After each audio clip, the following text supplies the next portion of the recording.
We've got our Republican Congressman Steve King with us to talk about it. Steve, thanks for being with us today. I'm glad to be with you, Fred. I'm thinking about some cold days in Iowa when we stepped through some deep snowbanks together. That's what I was just thinking myself, Steve, actually.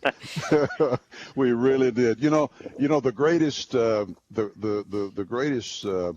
a challenge that I had in all that. Met so many wonderful people in Iowa and had such a good time with you and so forth. But it was a real challenge to come sliding in and to land a little plane onto a block of ice and get off the plane and immediately say, I am so delighted to be here.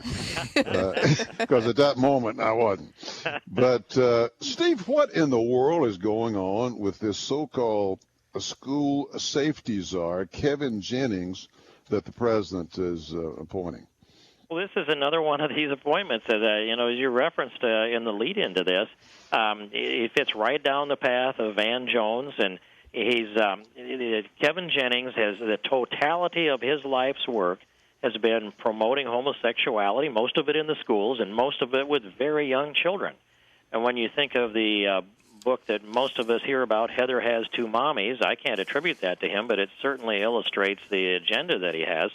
I look at the titles of the 4 books he's written, and they all focus on the same subject. They focus on homosexuality, and especially with young children.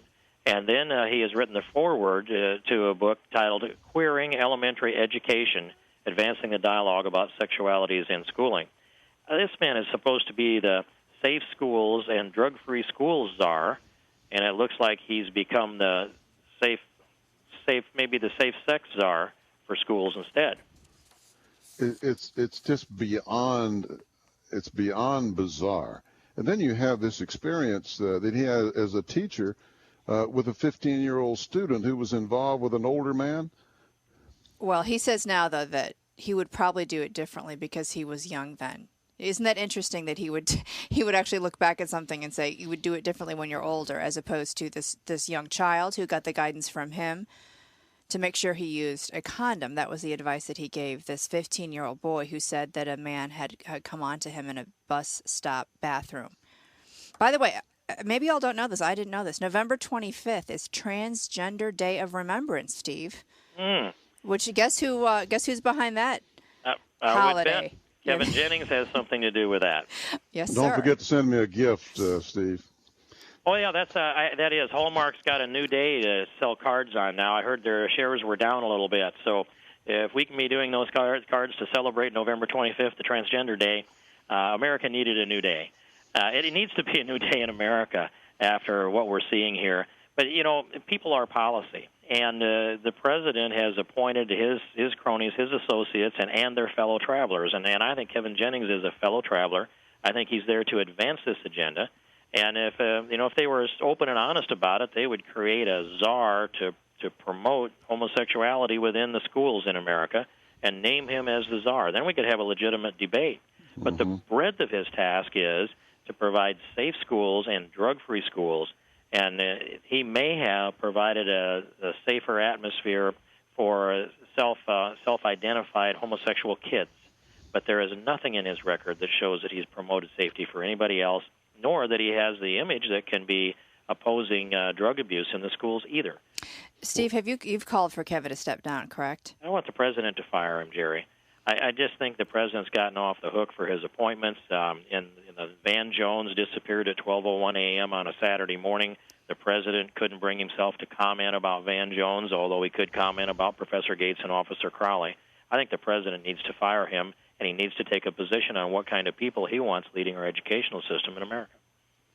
Yeah, I'm looking at a piece here. There's 2 pieces today. One, Byron York has, and we're going to post these both at thefredthompsonshow.com. And the second piece is by Robert Weisberg at The American Thinker. I encourage everybody to read this. It's called The Long March of Kevin Jennings.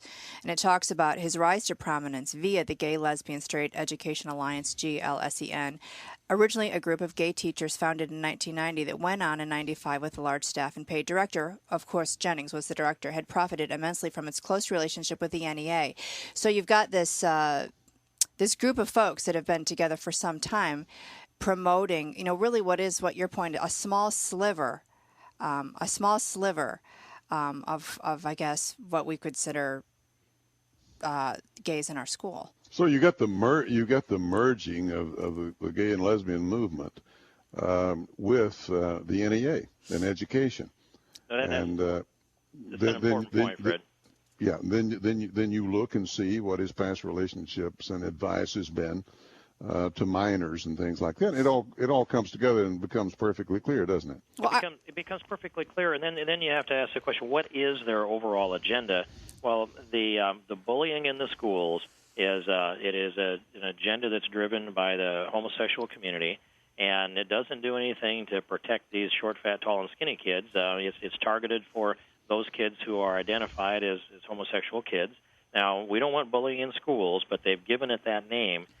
That's the bullying in schools is the school state legislation equivalent of hate crimes. And when we go down the path of punishing people for what they think rather than what they do, we have crossed a line in America with our rule of law that it's a dramatic one. And then in the underlying component of all of this, and it is let me say the people that promote same-sex marriage and those who are obsessed with homosexuality in our schools are all about forcing public affirmation for their lifestyle. That's the bottom line demand. They want to be able to say, you are a homophobe, therefore you are a pariah in society, and they want to be the ones that define what a homophobe is. Steve King, thank you for bringing this to our attention. You brought it to John Conyers' attention, chairman of the Judiciary Committee also. Did you get any satisfaction there?